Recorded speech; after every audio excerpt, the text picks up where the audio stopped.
ఇప్పుడు కూడా రౌడీల్ని, గంజాయి బ్యాచ్ని, డ్రగ్స్ సేవించే వ్యక్తుల్ని, బ్లేడ్ బ్యాచ్ల్ని వైఎస్ఆర్ కాంగ్రెస్ పార్టీ ప్రోత్సహించే పరిస్థితి వచ్చింది.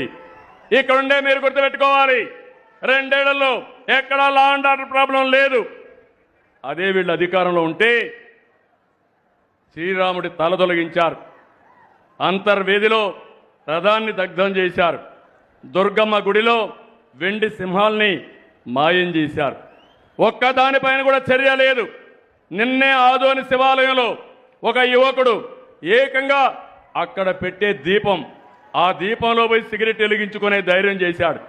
అదే ఈ ప్రభుత్వంలో ఎవరు చేసినా వాళ్ళని వదిలిపెట్టమని మరొక్కసారి గట్టిగా హెచ్చరిస్తున్నాను.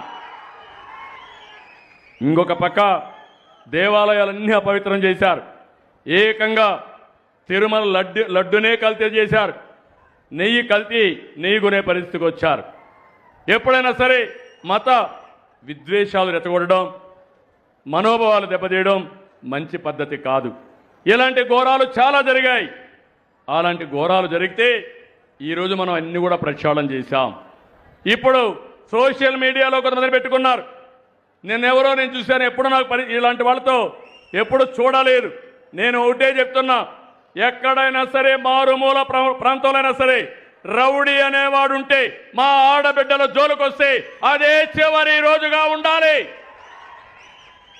అలాంటిది ఒక రాజకీయ పార్టీ, ఒక వ్యక్తి, రావణ్ అనే వ్యక్తి పురాణాలను దూషించాడు, రాముణ్ణి సీతపైన నీచంగా మాట్లాడాడు, తీవ్రవాదాన్ని పాకిస్తాన్ సమర్థించాడు. అలాంటి వాళ్ళకు అండగా ఆర్థిక సహాయం ఈ గొడ్డలి పార్టీ చేసే పరిస్థితి వచ్చింది.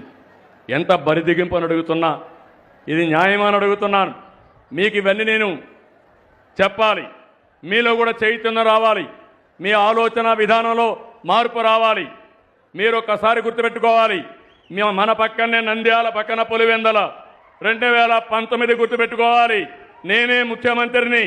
నేను ముఖ్యమంత్రిగా ఉంటే బాబాయిని గొడ్డలతో లేపేసి గుండెపోటుగా చిత్రీకరించి 2వ రోజున ఆ కత్తి నా చేతిలో పెట్టి నారాసుర రక్త చరిత్రని రాజకీయ డ్రామా ఆడి ఓట్లు సంపాదించుకున్నారు. అవునా కాదా?